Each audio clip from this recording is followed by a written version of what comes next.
During a trip to Transylvania, an African prince gets turned into a vampire by Count Dracula. Sealed into a coffin for several lifetimes, Blacula reawakens in 1970s Los Angeles, leaving a trail of bloodless victims as he searches for the love of his life.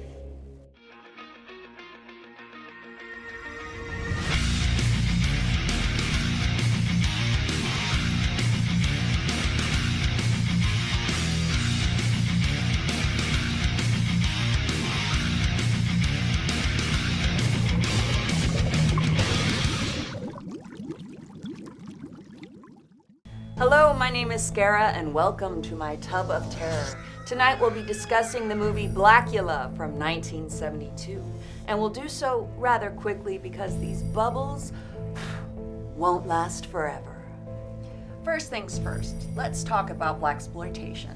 Blaxploitation is a subgenre of the exploitation films of the 70s. It was rather short-lived, but it was basically a transparent effort to market movies to the urban community. It was the first time that black actors took the lead roles in movies, and the first time that they weren't villains, but heroes.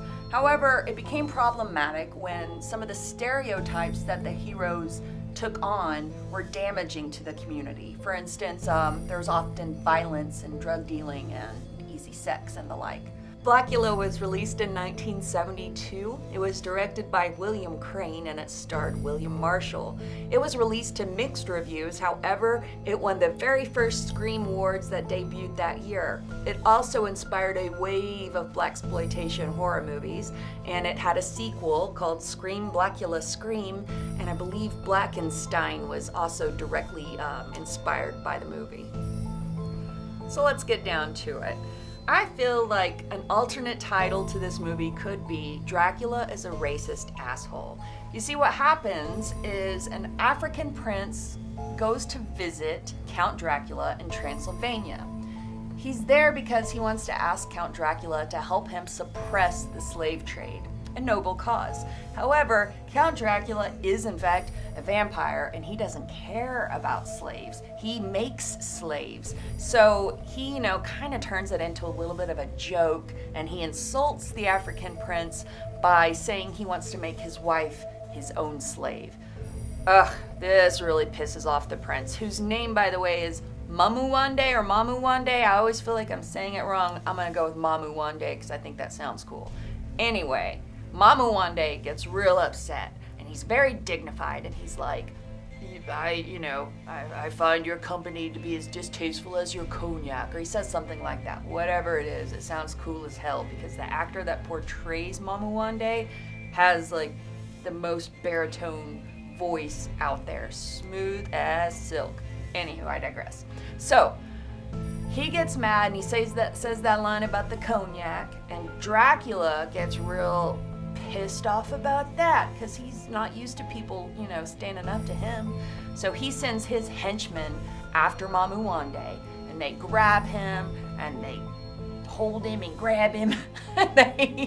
Count Dracula bites him, and then he tells him, like, guess what? I'm gonna curse you, and I'm gonna curse you with the name Blacula. Well, joke's on Count Dracula because Mamuwande never goes by Blacula. He goes by Mamuwande for the rest of the movie. I'm not kidding. Mamuwande is never called Blacula except the very first time by Count Dracula. Whatever. The movie's named Blacula, so I guess Dracula kind of wins in the end. So, Blacula's sealed in a coffin. Dracula's like, guess what? I'm gonna have your wife sitting right next to your coffin the whole time you're in there thinking about blood and how you really want blood, and that's all you can think about. And your wife is gonna be here, and she's gonna hear you going crazy in your coffin, and she's gonna rot and die because she's not a vampire. Like, how mean, dude, that's uncalled for, Dracula, okay? I mean, he just insulted you and compared you to some distasteful cognac, but you're gonna do this to him. God dang, Dracula, that's cold-hearted. All right, so he's sealed in the coffin for several lifetimes. He finally reemerges when two interior decorators, they buy a bunch of Dracula stuff in an auction, and one of them cuts themselves and the other one opens up the coffin for other reasons. Like, we don't have to get into it really, do we? Anyway, Blacula emerges. Mama Wande emerges. We're keeping that in. Mama Wande emerges. I'll tell you about the rest of it in a second. Hold on. Okay, so Mama Wande is now in modern times, which at the time is like 1971, Los Angeles.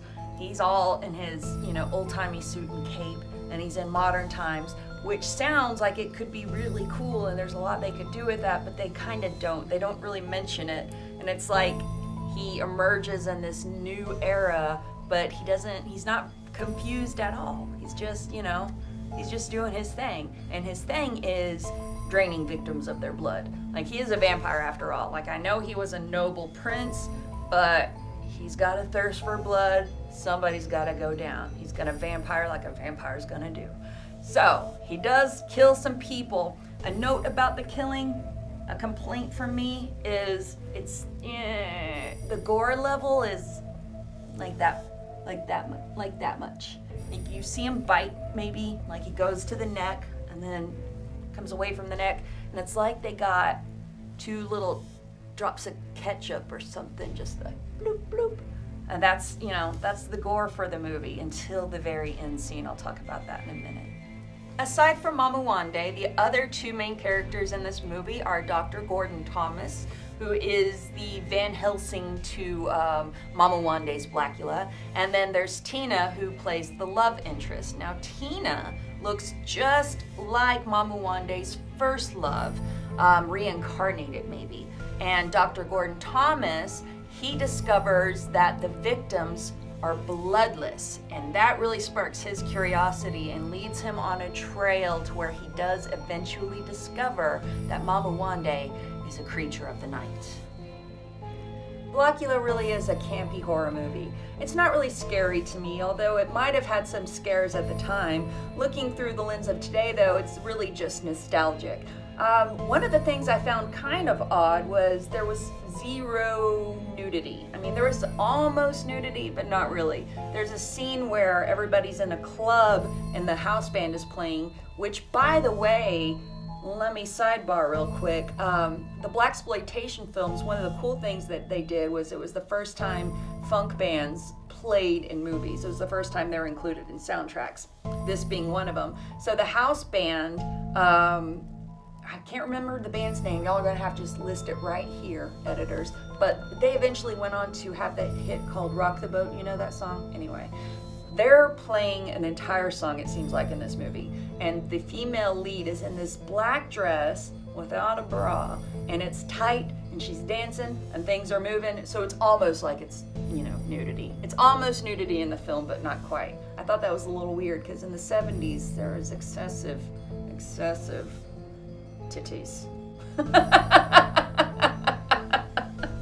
If you haven't seen Blacula, I suggest you go ahead and do so. If anything, for the dynamic lead actor William Marshall.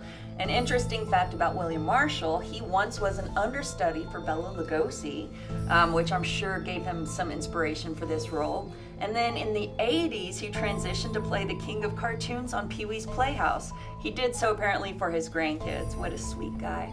So you can find Blacula on all sorts of streaming services right now. There is a bit of awesome gore at the end, which I don't want to spoil it for you, but I will say there's maggots and eye sockets involved. So watch it for that as well. Watch it for the lady dancing in the blue dress. Watch it for William Marshall's amazing range. And watch it for the maggots and the eye sockets. Well, it looks like I'm almost out of bubbles, so I better wrap this up. Please like and subscribe, and go ahead and let me know in the comments what horror movie from the 70s you would like me to discuss next. Until I see you next time, my name is Scarah, and I'll see you in your screams.